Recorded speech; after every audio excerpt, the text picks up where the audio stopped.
Tell me about the social and cultural experiences that you had as a student when you were here in 1969. Where do you start?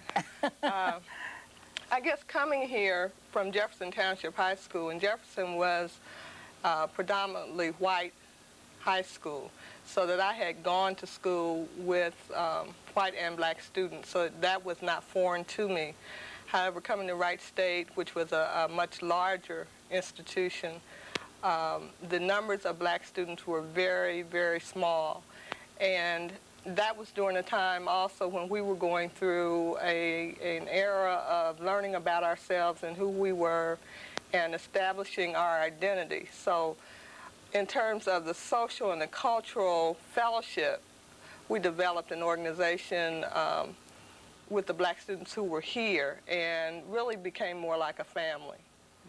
We had a variety of activities. I know that from some of the literature that you gave me to kind of get me to think about 21 years, you talked about CANE, which was Committee for the Advancement of Negro Education, and I really had forgotten about that because when I became active at Wright State, the organization was the Committee for the Advancement of Black Unity, which was KABU, and that's what I was really familiar with.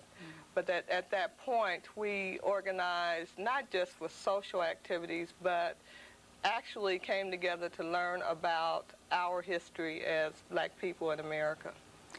When you, a couple of things you've said that I want to go back on and talk about. You mentioned that there were so few students here, black students here when you came. And in preparing for this interview, I called a couple of offices to try to find out the number of black students here in 1969. And so I learned that they were not keeping records then. Oh, okay. And so the earliest information that I was able to get was for 1972. And at that time, they had about 600, approximately 600 black students, and a total enrollment of 11,212. Yeah, so it was a small group of people, and I can see why KABU and CANE came into being, because you needed to have some kind of support system, so you established your own.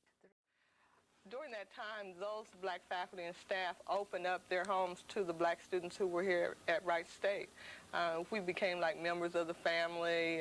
Dr. Shear in particular, who served as an advisor for KABU, would invite us over to her home. We could have meetings there. We could do other types of activities.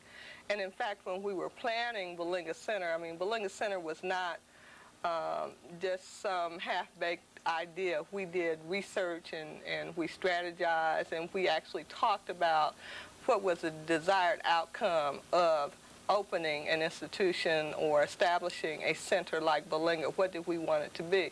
So that took a lot of time and work outside of the classroom, and the black faculty and staff who were here were very, very supportive.